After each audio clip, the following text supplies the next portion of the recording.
Hello. It's my honor to introduce myself. I'm Chariton C. Melgar, 22 years old, currently residing at Chaong Ginto, Bulacan.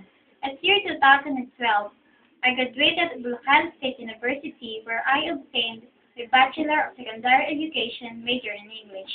At year 2008, I graduated at Ginto National Vocational High School where I satisfactorily completed the secondary vocational course with specialization in computer technology.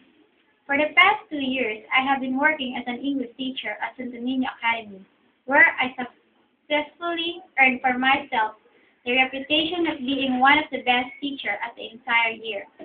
I would like to work in your school because I want to continue sharing my knowledge, and I take pride in attributing my success. I also want to have the opportunity to learn from others, and I would like to face new challenges. I do believe that I would be a good teacher because I possess a good reputation. Thank you for your time and may God bless you.